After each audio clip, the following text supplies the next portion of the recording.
మంచి ముహూర్తాల గురించి ఎదురు చూస్తున్న వారికి మండు వేసవిలో శుభ ఘడియలు రానున్నాయి. ముఖ్యంగా ఏప్రిల్, మే, జూన్ మాసాల్లో మంచి రోజులున్న నేపథ్యంలో కళ్యాణ మండపాలకు గిరాకీ వచ్చింది. వివాహాలు లాంటి శుభకార్యాలు చేసుకోవాలనుకునే వారు ముందస్తుగానే సిద్ధం చేసుకుంటున్నారు.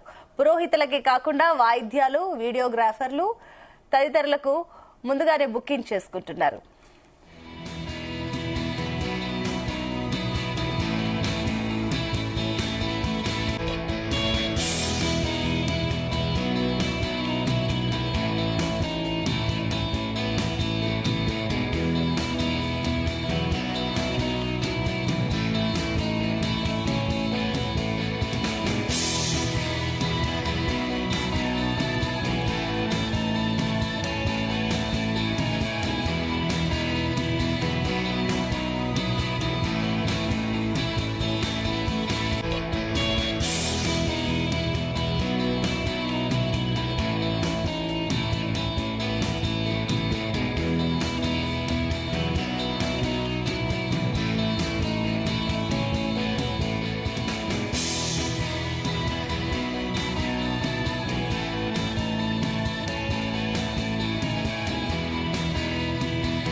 మంచి ముహూర్తాల గురించి ఎదురు చూస్తున్న వారికి మండు వేసవిలో శుభ గడియలు రానున్నాయి. ముఖ్యంగా ఏప్రిల్, మే, జూన్ మాసాల్లో మంచి రోజులున్న నేపథ్యంలో కళ్యాణ మండపాలకు గిరాకీ వచ్చింది. వివాహాలు లాంటి శుభకార్యాలు చేసుకోవాలనుకునే వారు ముందస్తుగానే సిద్ధం చేసుకుంటున్నారు.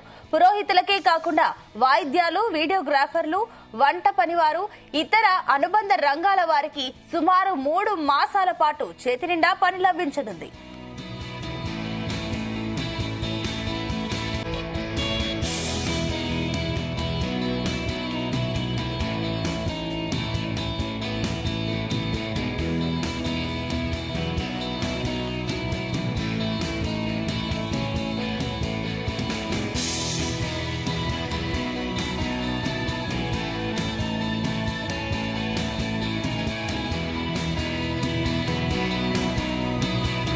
ఏప్రిల్ మాసంలో 16, 20, 30 మంచి ముహూర్తాలు ఉన్నట్లు పండితులు చెబుతున్నారు.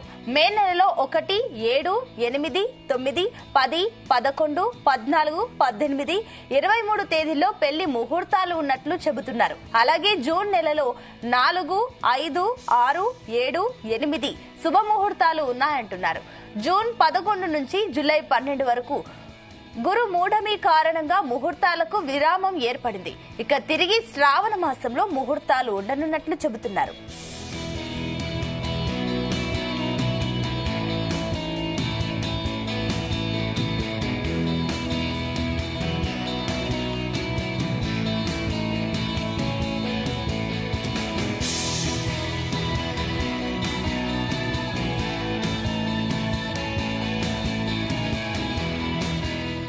రైట్, ఇదే అంశానికి సంబంధించి మరిన్ని డీటెయిల్స్ మనకు చెప్పడానికి మనతో పాటు పార్లపు శర్మ గారు ఉన్నారు.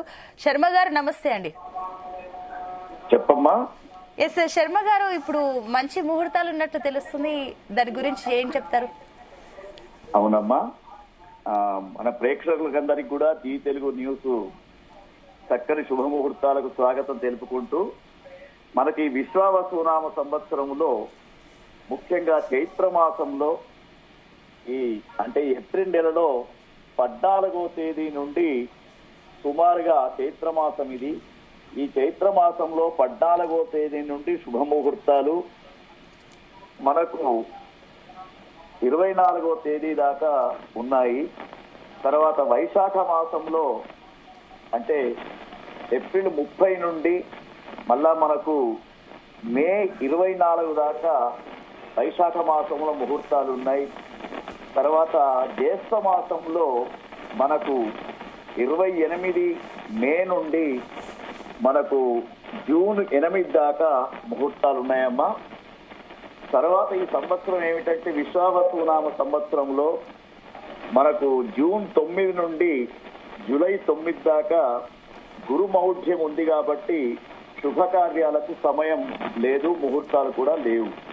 తర్వాత మళ్ళా మనకు ముహూర్తాలు శ్రావణ మాసంలో ఉన్నాయి. ముఖ్యంగా ఈ వేసవిలో ఎక్కువగా ముహూర్తాలు ఉన్నాయి కాబట్టి ఈ సంవత్సరము మరి యువతి యువకులకు వివాహాలు అయ్యే సంవత్సరంగా చెప్పుకోవచ్చు. విశ్వావసునామ సంవత్సరములో, తర్వాత శ్రావణ మాసంలో ఉన్నాయి. తర్వాత మరొకసారి కూడా మనకి ఇక్కడ శుక్రమూఢమి వస్తుందమ్మా. శుక్రమూఢమి 26 నవంబర్ నుండి ఫిబ్రవరి 17 దాకా శుక్రమూఢం ఉంటుంది. అంటే సుమారుగా 3 మాసాల దాకా మళ్ళా ముహూర్తాలు లేవు. ఏదైతే కార్తీక మాసం, మార్గశీర్ష మాసం అనుకుంటామో అక్కడ కొంత తక్కువ ఉన్నాయి. కాబట్టి ఈ సంవత్సరం ఎక్కువగా ఇప్పుడు ఈ యొక్క వేసవి కాలంలోనే మరి పెండి ముహూర్తాలు ఇవన్నీ కూడా మనకు కనబడుతూ ఉన్నాయి. తర్వాత వాస్తుకర్తరి వీటిని బట్టి చూసినప్పుడు గృహ ముహూర్తాలు కూడా మనకు ఇప్పుడు ఏప్రిల్ 30 దాకా ఉన్నాయి. తర్వాత మే 23 దాకా ఉన్నాయి. తర్వాత మనకి ఇక్కడ కొంత వాస్తుకర్తరి ఏర్పడుతూ ఉంది సునీత. అయితే శర్మ గారు, ఈ ముహూర్తాలు ఏమైనా ప్రత్యేక కారణం ఈ ముహూర్తాలకు ఏమైనా ఉందా, లేదంటే సాధారణంగా ఎప్పుడుండే ముహూర్తాలు లాగేనా? లేదమ్మా, సహజంగా ఈ ముహూర్తాలలో ఒక విశిష్టత ఉంది. విశ్వావసునామ సంవత్సరంలో ఎక్కువగా చైత్ర మాసం చాలా శ్రేష్టమైంది, వైశాఖ మాసం కూడా చాలా శ్రేష్టమైంది. అయితే జ్యేష్ఠ మాసంలో అంటే జూన్ నెలలో ఎవరు కూడా పెళ్లిళ్లకు ముందుకు పోరు. ఎందుకంటే మనకు జ్యోతిష్ శాస్త్రం ప్రకారంగా త్రిజ్యేష్ఠ అని చెప్పేసి ఒకటి ఉంటుంది. త్రిజ్యేష్ఠ అంటే ఇంటికి పెద్ద అబ్బాయి, ఇంటికి పెద్ద అమ్మాయి, జ్యేష్ఠ మాసం ఈ 3 కలిసినప్పుడు పెళ్లిళ్లు చేయొద్దని చెప్పేసి మనకు జ్యోతిష్ శాస్త్రం చెప్తూ ఉంది. కాబట్టి ఈ చైత్ర మాసం అంటే ముఖ్యంగా ఏప్రిల్, మేలో ఉన్నటువంటి తేదీలలో ఎక్కువగా ఇంకొకటమ్మా విశేషం ఏమిటంటే ఈ సంవత్సరం రాత్రి ముహూర్తాలు, గోధూళి ముహూర్తాలు మనకు ఎక్కువగా కనబడుతూ ఉన్నాయి చాలా వైభవంగా. ఎందుకంటే సూర్యుని ప్రతాపం అనేది వేసవి కాబట్టి పగలు ఎక్కువగా వేడి ఉంటుంది. కాబట్టి రాత్రి అంటే గోధూళి సుముహూర్తాలు 6:30 నుంచి రాత్రి 12 గంటల దాకా కూడా ముహూర్త సమయాలు ఉన్నాయి. ఆ సమయాలలో పెళ్లిళ్లు చేసుకోవడం చాలా విశేషం. అన్నిటికంటే శ్రేష్టమైనటువంటి ముహూర్తం గోధూళి ముహూర్తం అంటారు. గోధూళి అంటే ఇంటికి ఏదైతే గోవులు ఉంటాయో గోవులు సాయంకాలం వేళ ఇంటికి వచ్చే సమయాన్ని గోధూళి ముహూర్తం అంటారమ్మా. పూర్వకాలంలో గోధూళి ముహూర్తంలోనే ఎక్కువగా పెళ్లిళ్లు చేసేవారు. కాబట్టి ఈ చైత్ర వైశాఖాలు చాలా శ్రేష్టమైనవి. ఇప్పుడు శర్మ గారు, ఈ ముహూర్తాల సమయంలో ఏమైనా దోషం ఉందంటారా? ఏమి లేదమ్మా, దోషాలు ఏమి లేవు.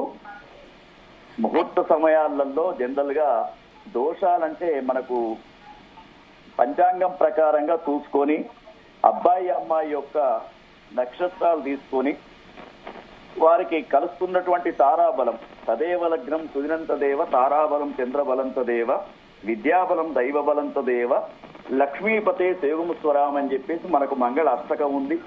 అంటే తారాబలము, చంద్రబలము, విద్యాబలము, దైవబలము అన్ని కలిసినప్పుడే పురోహితులు చక్కని ముహూర్తాలు నిర్ణయిస్తారు. ఆ ముహూర్తాల ప్రకారంగా అయితే చాలా మంది సునీత చేస్తున్నటువంటి పొరపాటు ఏమిటంటే ముహూర్తం పెట్టుకుంటున్నారు కానీ సమయాన్ని పాటించడం లేదు.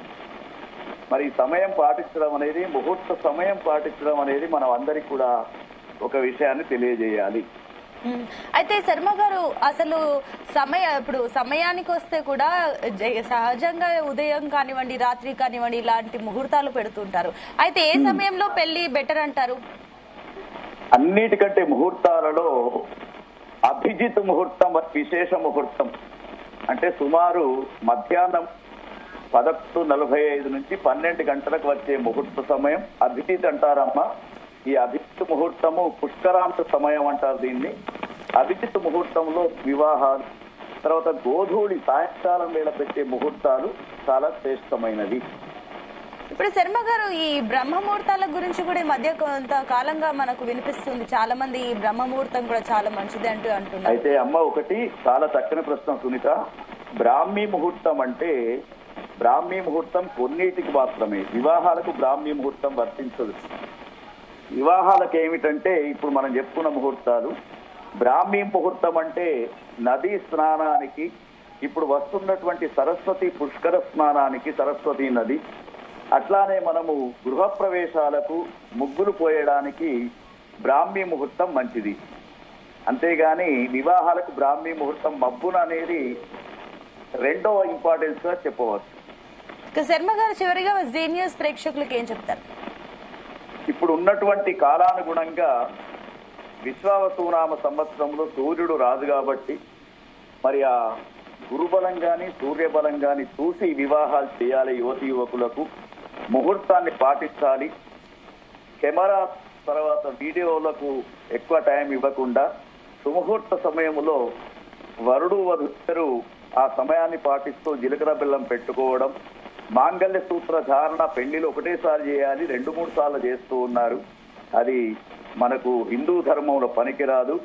ఎవరైతే వివాహ ముహూర్తాన్ని పాటిస్తూ మరి భారతీయ సనాతన సంప్రదాయాన్ని పాటిస్తూ ఉంటారో వాళ్లకు వివాహాలు స్థిరంగా ఉంటాయి.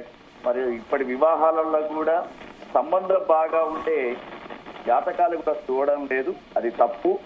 నక్షత్రాలు కలవాలి. మొట్టమొదటి ఇంపార్టెన్స్ నక్షత్రాలు కలిసినటువంటి వాటికి సాధన తార, సంపత్తార, లాభతార అని చెప్పేసి తారాబలం ఉంటుంది. తర్వాత ముఖ్యంగా సూర్యబలము గురుబలం ఉన్నటువంటి వారికే వివాహాలు చేస్తే ఈ సంవత్సరం వైభవంగా ఉంటుంది. తొందరపడి నిర్ణయాలు తీసుకొని వివాహాలు చేయవద్దు. అన్ని కలిసినప్పుడే వివాహాలు చేయాలి. ధన్యవాదాలు. శ్రోతలకు చెప్పి ధన్యవాదాలు.